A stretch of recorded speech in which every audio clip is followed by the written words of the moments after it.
I'm going to grade every move by the Cowboys this offseason so far and also break down what my overall grade is. Before we get into my list, I want to hear from you guys. Head down to the comment section and grade what you think the Cowboys free agency so far should be. A, B, C, D, or F.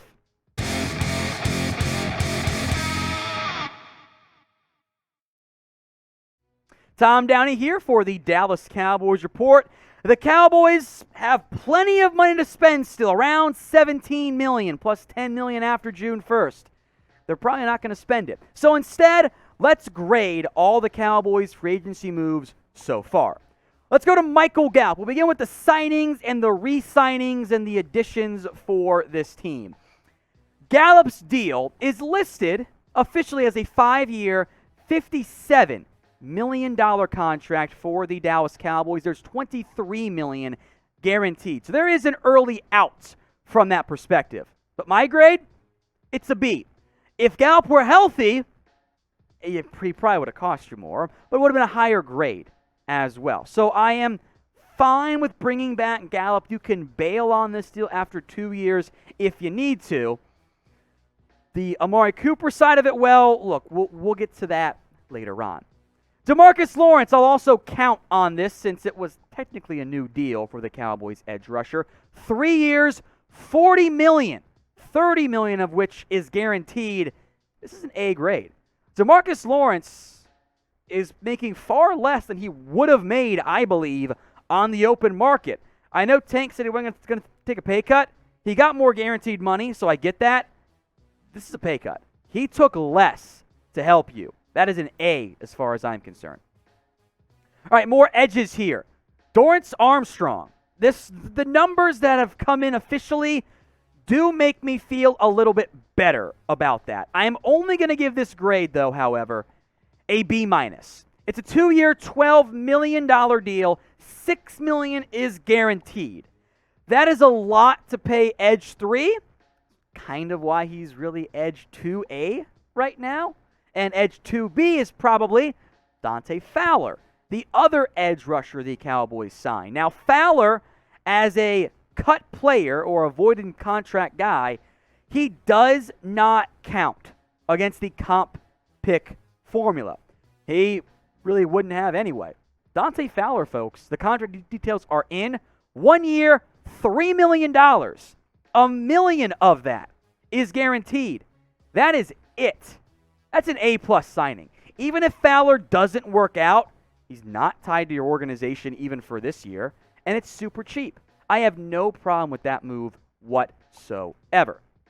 Now, these two players will fight to be your Edge 2, barring another draft pick or another free agent addition. Fowler and Armstrong played almost identical snaps. Their tackle numbers are almost identical. The sack numbers are very similar. The pressure rate actually favors Dorance Armstrong, and the money favors Dorance Armstrong. So I actually think, as we sit right now, knowing things can and will change, I think Armstrong is your starter opposite DeMarcus Lawrence in what is going to be a rotation. Make no mistake about that. So who starts? Type A for Dorance Armstrong or type in F for Dante Fowler. I think it's going to be A. Hopefully there's another big breakout for Armstrong coming. Head down to the comment section and let me know. A or F. All right, Leighton, Vander, Esch. We're going to get heavy into the re-signings here for the Dallas Cowboys. I'm not going in any real order beyond what I thought made sense from a show flow perspective. This is one of the best moves the Cowboys made. And you guys know I don't love Leighton Vander Esch. He got a 1-year, $2 million deal. That's nothing. That is peanuts for LV, who played much better down the stretch last year. So I have no complaints in any capacity adding LVE on a 1-year, $2 million deal. I thought he might get the Keanu Neal deal, 1 year, 4. He got half of that. Now, yes, there's some incentives for almost all of these guys. Looking at the raw numbers, the base numbers right now. That's a great deal for the Dallas Cowboys. The Cowboys Report is also on Rumble. If you don't know what Rumble is, it's free, uncensored video content. Sports, news, politics. I'm not brave enough for politics, but maybe you are. Tech, business. we're growing to more platforms so you guys can get us whatever platform you're on. So give us a follow. Rumble.com/CowboysTV. That link will be in the comments section and in the description. Let's talk safeties. The Cowboys spent. What a time to be alive. J-Ron Curse, and I don't think negotiations were good on this. I kind of think the Cowboys were trying to give J-Ron Curse the hooker deal we'll get to in a second. They upped their guaranteed money, and it's still a steal for the organization. 2 years, $10 million. In the event that Curse regresses, which I understand if the team was concerned about that. I get that. That's fair. You can move on. You did not guarantee him a bunch of money. You played a dangerous game, Burn John Randy, by the way, with lowballing to start. You came up, you salvaged it, it got done in the end. It's an A-plus grade. The other safety who's back with the Dallas Cowboys, Malik Hooker. This one, super cheap too, by the way. 2 years, $7 million with $2 million guaranteed. So not that much more than Malik Hooker. This is a B-plus grade for me. Just because I think the high end could be a little bit high. I didn't want to give all A's in the end on these, but I ain't getting mad about a B-plus pickup. Only $2 million guaranteed. Yeah, that's really good for the Cowboys. All right, outside free agent pickup time. James Washington. I told you guys when we broke down the news here of that signing, it was going to be cheap.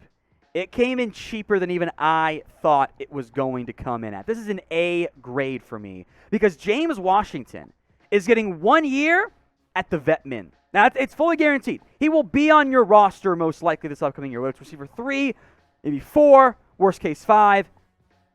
You paid him nothing.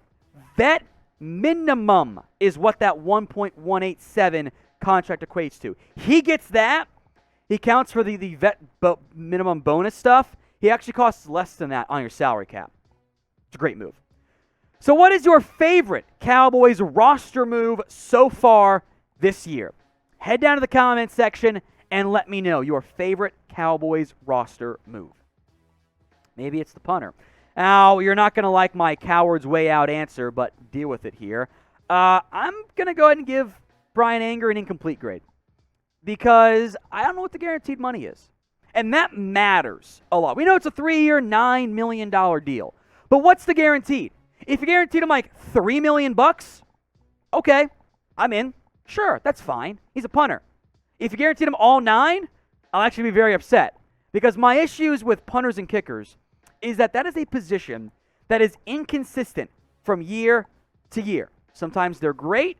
Sometimes they're bad. Sometimes no one wants them, like Bryan Anger just was. Nobody wanted him last year. So if you can get out of it, I'm not going to complain at all. If you locked into a punter like you did Chris Jones, that was your mistake. You locked into Chris Jones and refused to look outside the organization once he got bad, then I will be upset. All right, other free agency signings. I'm going to group all 5 of these guys together. Noah Brown, Carlos Watkins, Jeremy Sprinkle, all on the same James Washington deal, although guaranteed money's not known. Noah Brown has less than $400,000 guaranteed. He's not a roster lock again. Jake McQuaid, a little bit more, but less guaranteed because he might be your cut him for a day, bring him back at roster cut time. Luke Gifford's also back. Don't know his deal. It's going to be the vet min, which is less for a player of his status. So all these guys are 1-year deals. Super, super cheap. You cannot be mad at that.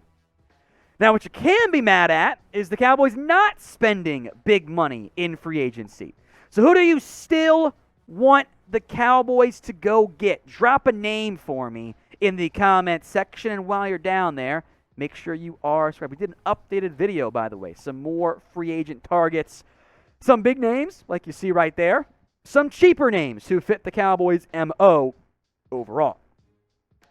All right, time for losses. And I'm going to group trades in this because it's my show. Amari Cooper, you got something back for him. So I'm going to give it a D+, or a D-, D-. I'm not going to flunk him altogether. It's still stupid. You moved on from a number 1 receiver and got back a 5th and moved up 10 spots in the 6th. Ooh. All right, Randy Gregory. And it's not just that you lost him that makes this grade a D for me. It is the way you lost Randy Gregory. Here's what happened, folks. Gregory was close to a deal with the Denver Broncos for the numbers you see here, 5 years, $70 million. Then Jerry Jones, the savior, gets to come through and try to get that deal done. And then they agreed to it. Everyone announces it. The Cowboys, I think what happened is the Cowboys were given the Broncos copy of the contract, basically, and they said, yes, we'll match it in the end. And then they added their own standard language of, we void your guarantees for fines, which is not standard for the NFL. It is for the Cowboys. It's fine. They think they're special after all. And Randy said, no, I'm not doing this, and wouldn't budge. And because the contract talks were so bad early on, I think Randy and his camp were done, and they just moved on from the Cowboys altogether. The way you lost Randy hurts. And you're left holding the bag because you didn't get to keep a player you clearly wanted to keep real bad. All right, Lyle Collins. I'll give this a D2. You couldn't trade him. The numbers were really more of a 3-year, $21 million deal, so a little bit less than what he was going to make from the Cowboys in the end. His hips is a concern. Your O-line coach didn't like him anymore. Your organization was mad over his weight issues and suspension, so you wanted to move on. And that's fine, I'd argue, at the end. So Collins, Gregory, and Cooper are all just big-time losses in the end for the Dallas Cowboys. That hurts. Those are 3 key starters you don't have on your roster anymore. All right, 2 more losses. Then we'll get to my grades here in a little bit, plus some players cut and remaining free agents. Connor Williams, he leaves, heads to the Miami Dolphins. I'm not even going to grade it because you guys didn't want him anymore. And that's fine. 2-year, $14 million. Just don't come crying to me when all of a sudden in Miami, Connor Williams isn't penalty boy and ends up being a decent player for you. Cedric Wilson, you came crying to me on this one. Okay, he's gone. It's fine. You weren't going to pay Cedric Wilson what he got on the open market. You were not going to give him 3 years, $22 million. Now, maybe if the order of operations had changed, if you lost Randy, then maybe you would have shown more interest in Cedric Wilson. But, Wilson got more money. So, it's okay you lost him. Those two don't bother me as much. You knew those guys were going to leave. So what is this is your chance to be mean, folks, the worst Cowboys roster move so far? Be a hater for me. What move do you despise the absolute most? Let me know in the comments section. There were also some notable cuts. Greg Zuerlein, they cut the kicker. Blake Jarwin, because his hip is effed and he might not play football ever again. Reggie Robinson was the surprise cut, by the way, for the Cowboys as they let the Texans claim him off of waivers. All right, unsigned free agents, just kind of quick here. Other guys you could maybe bring back. Corey Clement, I think you want Rico, that'll be an RB3 maybe. Malik Turner, see what the market is for him. I'm going to bring him back. Ty and Secchi, they like to swap out swings each year. He could be gone. Mitch Hyatt, they didn't tender him. Might not be back. Brent Urban, wouldn't mind him. And then 2 more notable names really on defense after Francis Bernard. He's not there anymore. Yeah, you go. Maurice Kennedy. He's probably not going to be back. Keanu Neal, who is going to move back to safety next season, but played linebacker for you last year. And DeMonte Casey are free agents. So the unsigned guys, not that big of a deal. It's the individual moves were good. But I am giving the Cowboys a C at best for free agency. Some years, this style of don't spend big money, get buy low guys, it works awesome, just like it was last year. Sometimes it sucks, like it did in 2020. The individual additions, you saw how many A's and B's I gave out. Look, cheap moves are objectively good pickups. I like doing that for my organization, those cheap moves, because I'm not committing a bunch of money. I've got good depth. I like doing that. But those cannot be the only moves that you make. You've got all of this cap space, and you're like, yeah, we spent $3 million on one guy. The Cowboys refuse to spend more than $7 million or so on an outside free agent. They did not get better. And what you can't do is preach, we like our guys, we're going to keep our guys, and then lose your best one in Randy Gregory. Because that's what happened. And that's the guy you wanted to keep. You can't have it both ways. So, look, I love the individual moves, but the sum of the parts, it's lacking. Because he didn't get better. this offseason. That is why they get a C from me so far in free agency.